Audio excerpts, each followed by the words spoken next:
regularly you'll see that on Upwork, most freelancers put their rates as like extremely high. And what people do is they see that rate and they put the same rate for an employment opportunity, right? The problem with that is most people that are looking for a full-time employment situation, again, they're giving you fixed rates, fixed hours. They're not really looking to hire at freelancer rates. So if you bring freelancer rates into employment-ish contracts, you will see that you might be screened out because that's way too much. What is expected and what like candidates do, like I've hired thousands of candidates so far, and the biggest reasons you would get fired are like not communicating, not showing up on time, not Yeah. asking for help, not reach. It's a soft skill side of things that get people fired more than you don't know how to Mhm. like, call a customer, or those things people will train you. Like there are certain things that candidates do which as a recruiter, as a person that reviews like thousands and thousands of CVs on a daily basis, it's like Mhm. it just annoys me, right? Puts you off? Yeah. First thing, you write this really wonderful CV, it's ATS friendly, whatever, and then you put it in as a Word format, and I'm like, oh, why?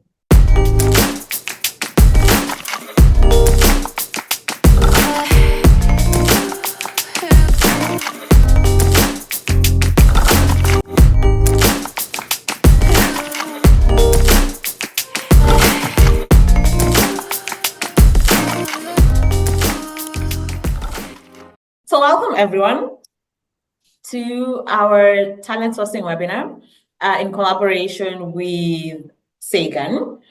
And let us get started.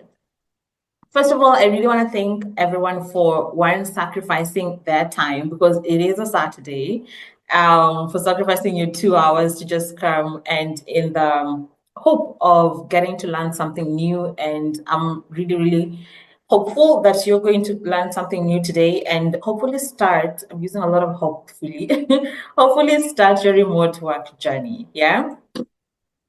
So you've given us your expectations from this. Part of my expectations from you actually is that by the end of the 2 hours, I want you to have a basic understanding of one, what remote work is, what it takes for you to work remotely, how to position yourself for these remote opportunities, start your journey of landing a remote job. And of course, we all want to learn about Sagan and all the whole talent sourcing program. What should we expect? How should we then position ourselves to kind of have an upper hand, especially when you're seeking opportunities through Sagan? Yeah. We felt right to start from the beginning. So we're going to talk about remote work. And then you're going to go on to the second phase of this is going to be, we've been talking about how can we all plug in to Sagan, and then we're going to have a Q&A session. Yeah. So back to the basics of remote work. At the moment, up to 16% of companies are actually working remotely. Now, remote work isn't just a new phenomenon that started last year or during COVID time. We've got companies like Canonical who've been working fully remotely since 2014. So it is something that has been there for a long, long while. And regardless of what the US is doing and Trump is doing, remote work is still going to be there because majority of the companies that you're actually seeing coming up are startups, and for sure they know the benefit of having a global workforce, and that is part of their UVP, their unique value proposition to their customers. So for those who are thinking, oh, is remote work going to die anytime soon? I don't think so. I think it is the future of work and it is here to stay. So up to 16% of companies operating globally are actually operating fully remote. So what that essentially means is that they've got no office space, they've got no buildings, they've got no physical assets. Their assets are basically you, the potential employee and their employee, and their brand. That then becomes super important when we're talking about some of the benefits that you should be expecting when you're working for these remote companies. Yeah. So they actually, it is the most important assets are you and their brand image. Most of these companies, like I've mentioned, they are emanating from the global north and they are startups. It is also important for us to note that because how you work in a startup environment is completely different from how you work in an established corporate. There are skill set and there are mannerisms in which you should act, like, acting first and being proactive, that later becomes a sought after skill for these remote companies, that perhaps you're not going to encounter that in a fully established, a company that has been operating for the past 100 years. It's completely different.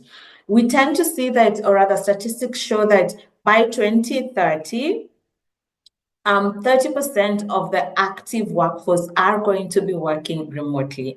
What that essentially means is that there is a lot of competition, and you've got more eyes now, more talent eyes who are looking to work remotely. It only means that when I was getting my first remote role in 2021, there was less competition as compared to now, where we've got a whole lot more people who are actually seeking to work remotely. Hence, the reason why branding is super important, and how it is that you're positioning yourself for these remote opportunities. The other thing that we see is that a number of people who are working remotely are between 25 to 34 years of age. I've got my own theory, and it's because how I rationalize this is because, first of all, these are the people who are in their first or second jobs. They're young, they're yearning to see what else. They want to see the world, like what else is out there.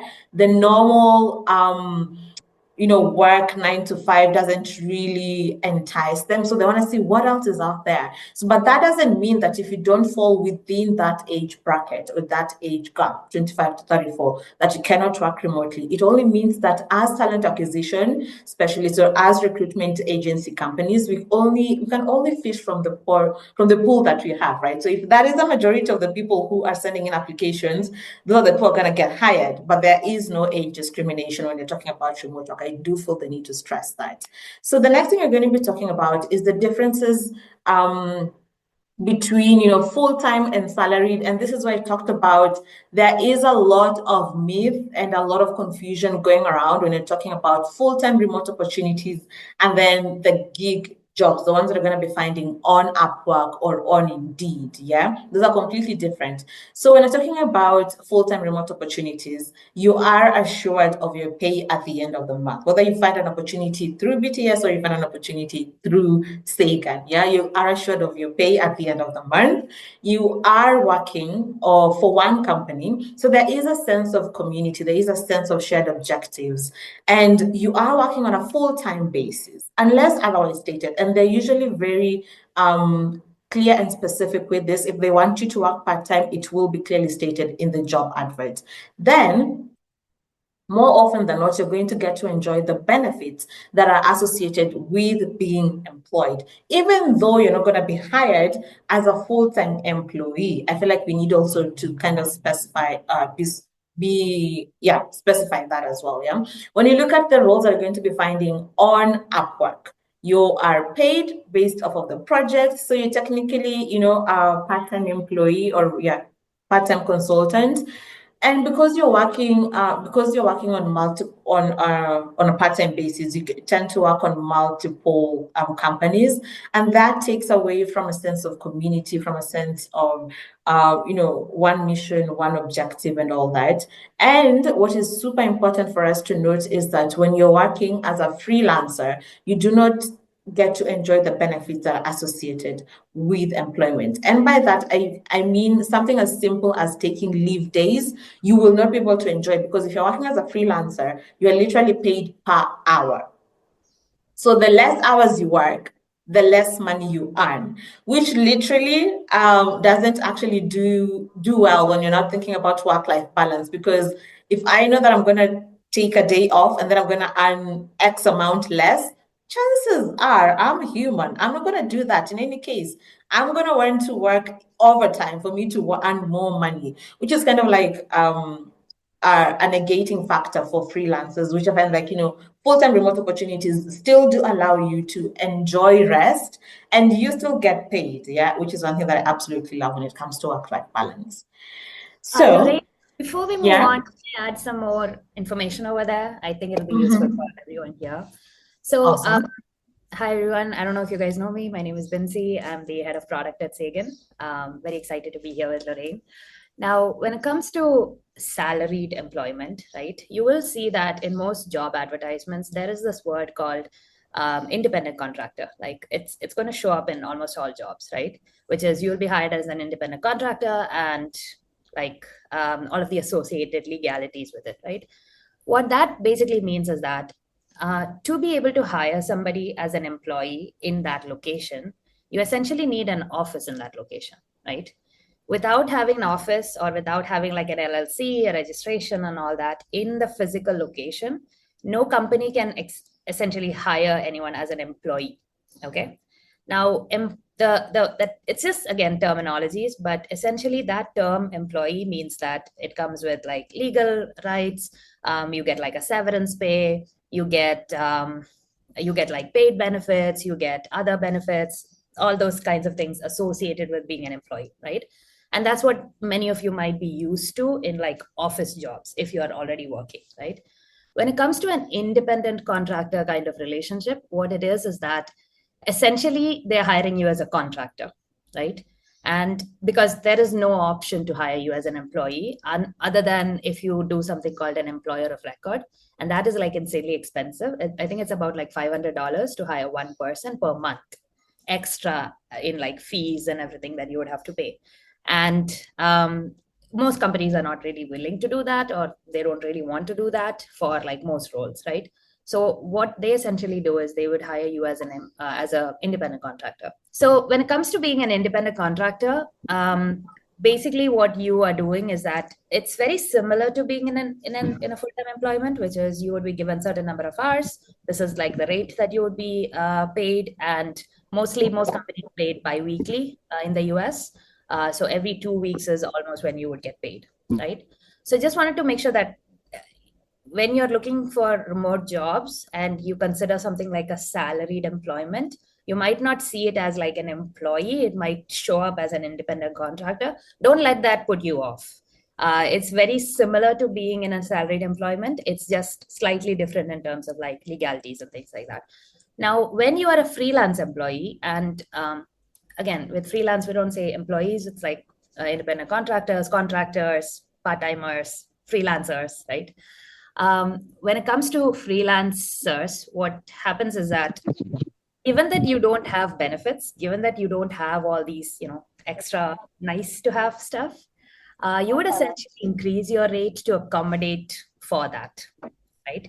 So if you are, let's say your hourly rate is like $5 for regular employment, you would put it as like $10 or $15 when it comes to being a freelancer, because you sort of want to make sure that you still have leeway, you still have runway. You don't want to be like, you still have to survive, right? And it is not possible for you to give a good service if you are not pricing yourself well. So if you are regularly, you'll see that on Upwork, most freelancers put their rates as like extremely high. And what people do is they see that rate and they put the same rate for an employment opportunity, right? The problem with that is most people that are looking for a full-time employment situation, again, they're giving you fixed rates, fixed hours. They're not really looking to hire at freelancer rates.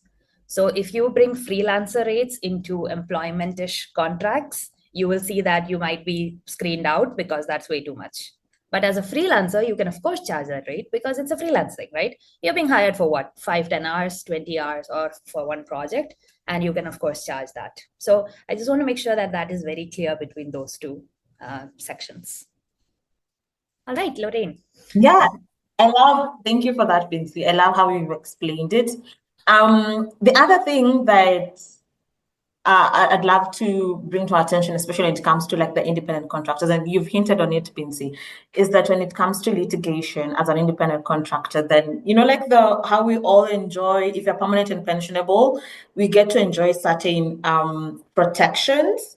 That isn't the case. And this is what I always love to tell my clients, that when you land a remote job, it is not enough for you to land. You also need to learn how to thrive in that environment. Because case in point, in Kenya, if you are an underperforming employee, the law requires your employer to give you at least 6 months of PAP. PAP is performance improvement, before you are actually told, adios muchachos, this is not working. Yeah.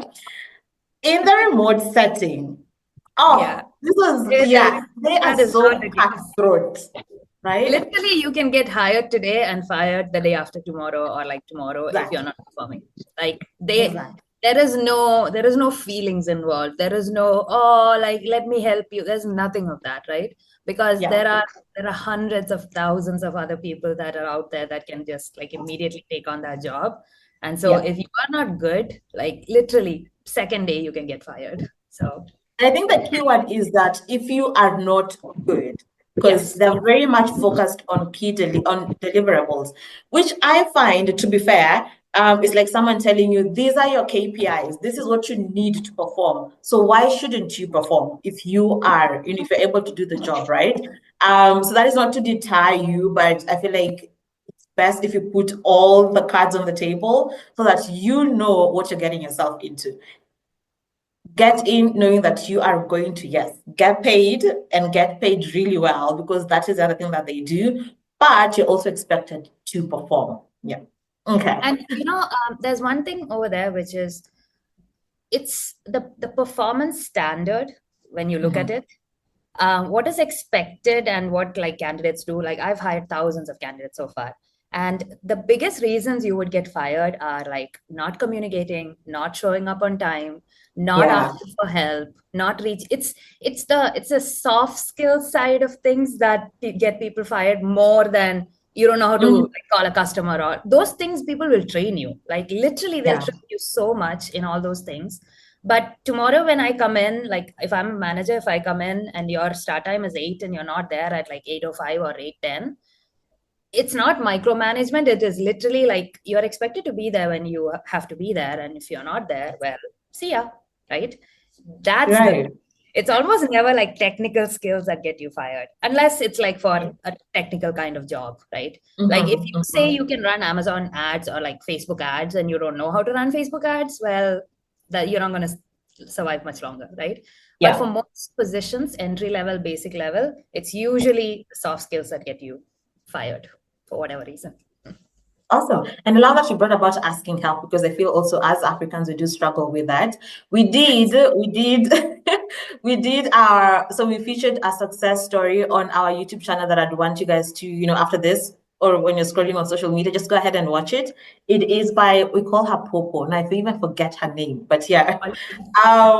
I forget her name for sure. I forget her name, but yeah, she's Popo, and we actually did a deep dive on how we struggle and how actually I also struggled when I was asking for help, and not just asking my manager, hey, I don't know this, and raising my hand the very first time. And that you're gonna find, because the other our colleagues of the global north, that is like kind of the norm. Like whenever they get stuck, that's the first thing that they do, right?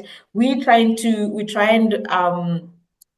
and find solutions first before raising our hands, so that can actually work as a detriment to your journey. Okay, so the other question that we always get is, can I work, how do I know that I can work remotely, right?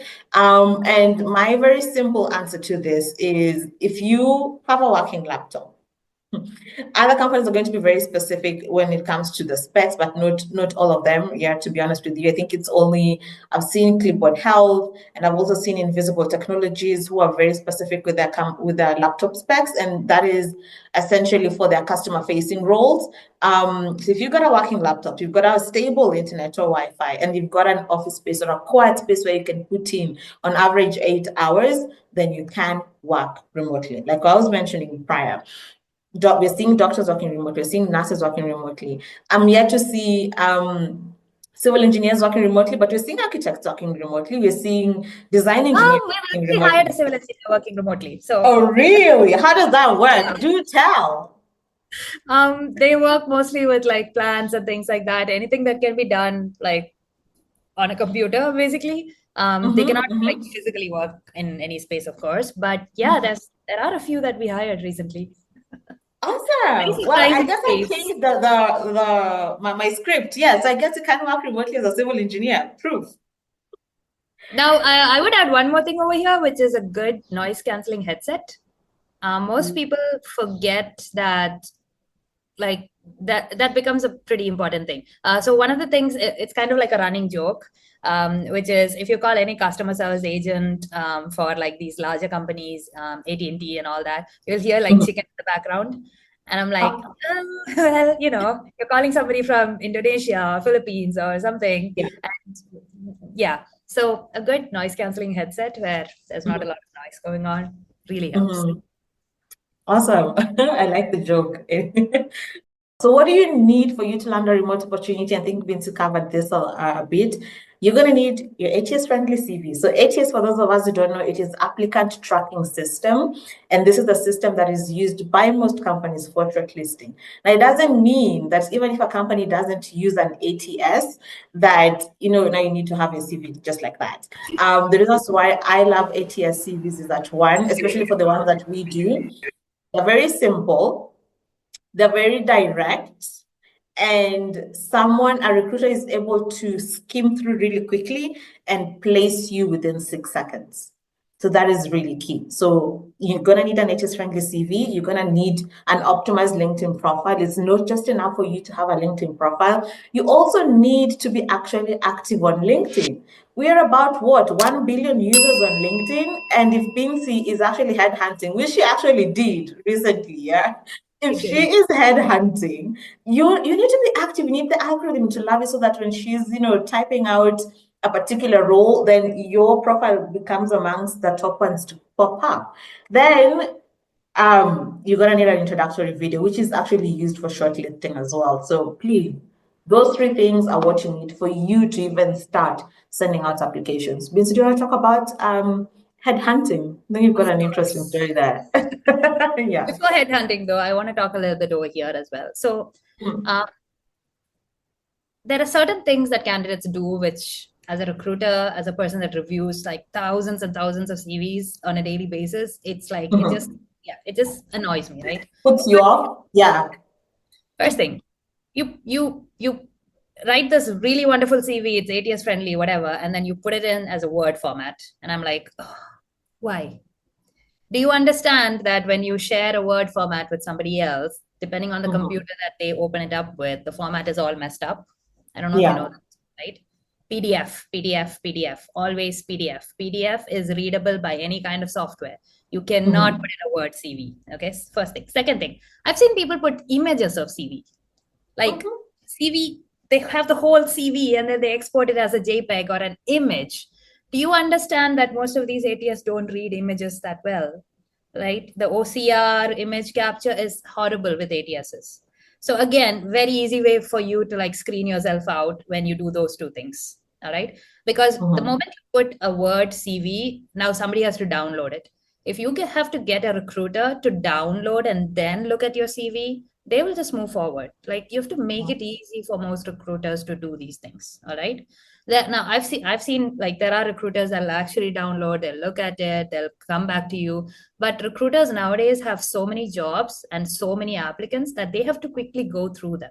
So first thing, PDF, please. Okay. No more. I don't want to see, at least from this group, I don't want to see any more Word or image CVs coming in there. All right. The format, 1 pager, ideally, you don't have to put 6 pages of CVs.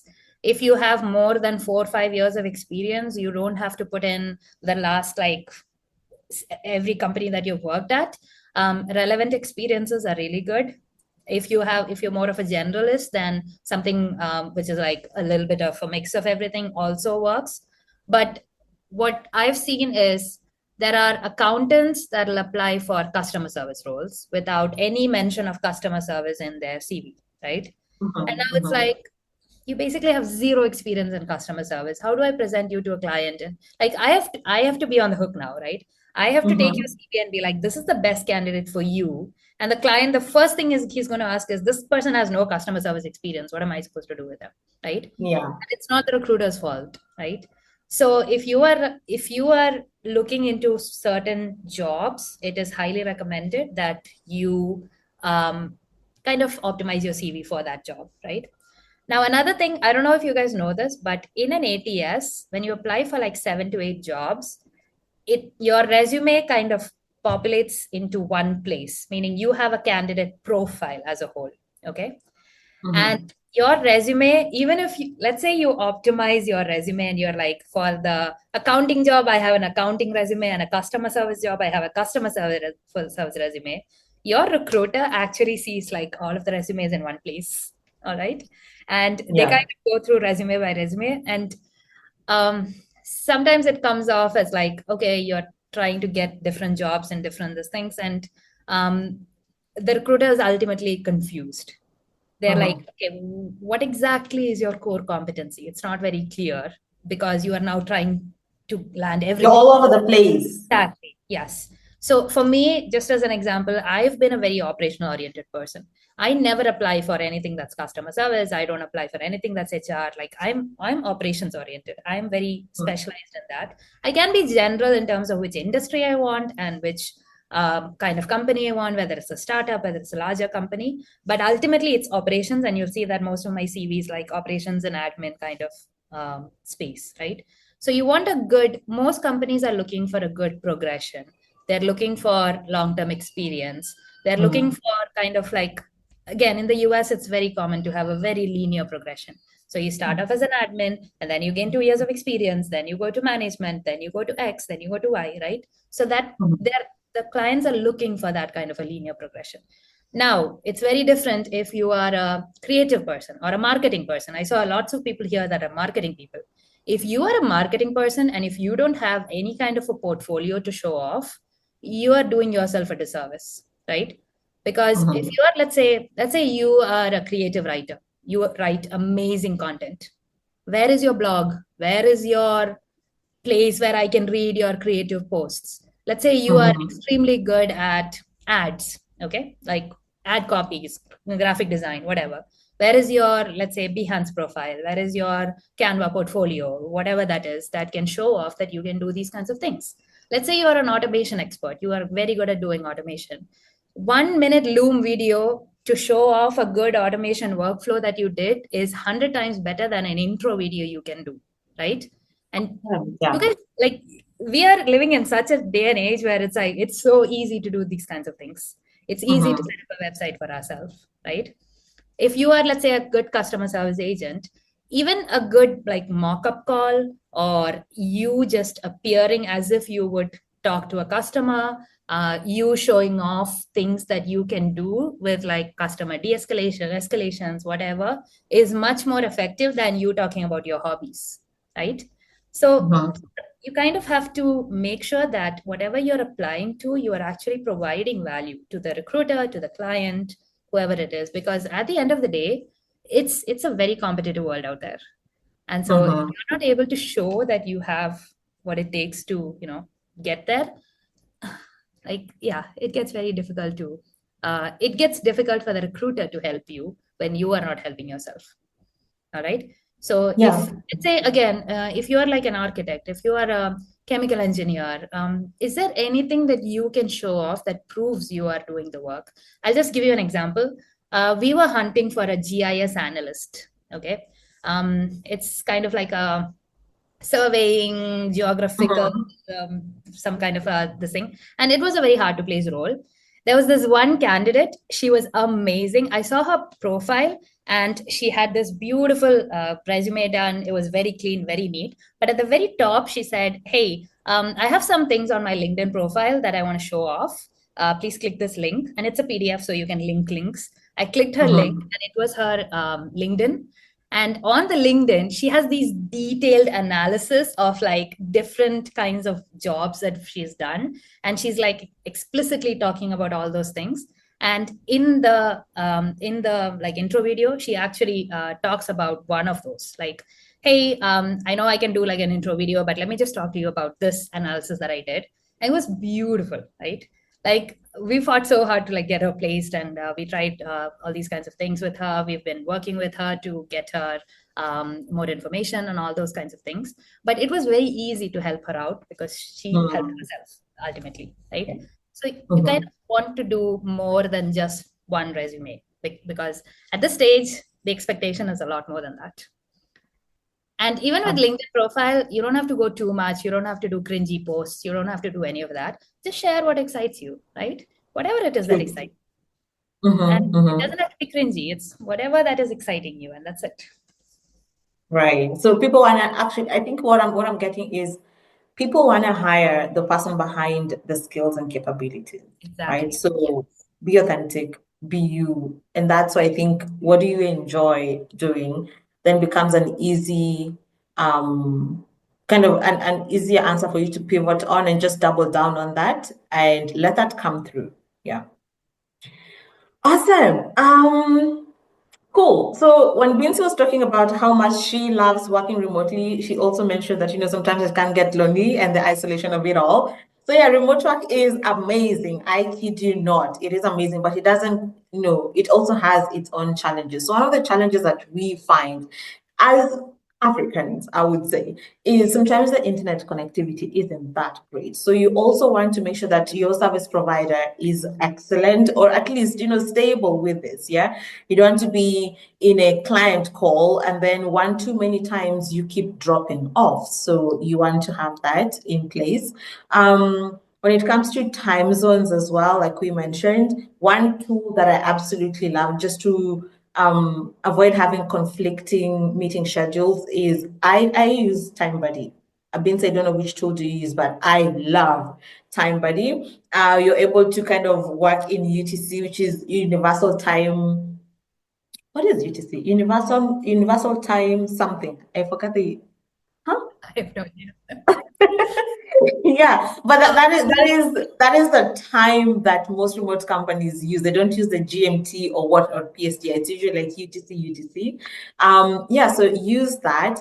Then cultural barriers. The book that I shared, The Culture Map by Erin Myers, is absolutely beautiful, and it actually gives you insights as to how different cultures communicate, time and whatnot. When we started, we gave folks 10 minutes to start. Yeah. In other cultures, it is 5 minutes, 3 minutes, and they're done, they're dropping off. When I was starting, I think at BTS when it started, I used to get into a call. 2 minutes, if you're not in, I drop off. But again, we are operating mostly in Africa, so we do give 5-10 minutes. Yeah. Then the other challenge that most remote workers actually face is sometimes isolation, and because you're working most of the time alone in your office. And yes, this online interaction is great, and most remote companies try as much as possible to have interactive sessions, especially when now we're speaking about their HR. They try and have like employee engagement activities and whatnot, but I dare say it is not enough. So I think just being able to be cognizant of that and be intentional about you meeting people, meeting real humans, touching and feeling and whatnot will actually help, especially when it comes to your mental health and all that.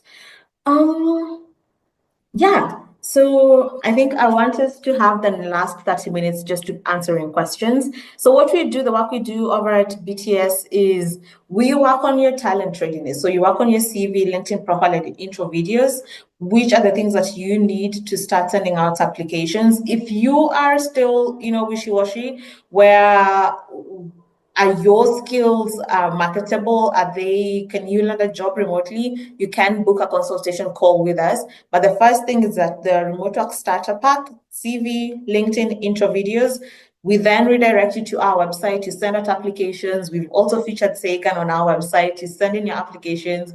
When you land an interview, please, for the love of God, let us do an interview prep, because sometimes how we think we speak and how we actually speak isn't the same thing. So we want to make sure that when you get to that interview room, you actually know, you're positioned better, right?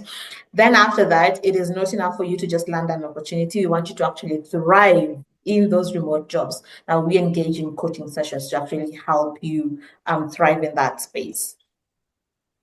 Awesome. I think if we were to do all of this and not share with you how to identify scams, we would be doing you a disservice. So we'll quickly go through this because Vince also has to speak about Sagan. But one, if you're hired on the spot, absolutely red flag. Remember, your competition is global. So what makes your skills and capabilities so unique that you're going to get hired on the spot? red flag, right? If there are no face-to-face interviews, that is another potential red flag. Like we mentioned earlier, if you're offered stock or shares in place of salary, that is another red flag, right? If there are spelling mistakes on the job advert, that is another red flag, because remember what we started by saying, it is you, the employees, and their brand that are most important assets, right?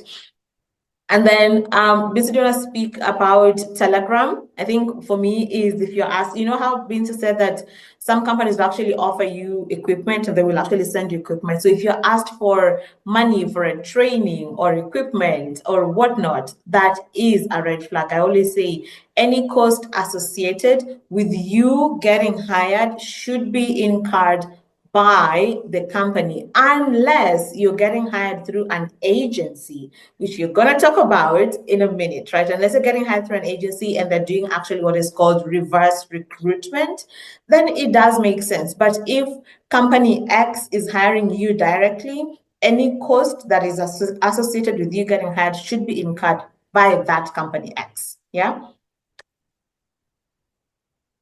Ideally, you should not pay to get a job. That's the main thing, right?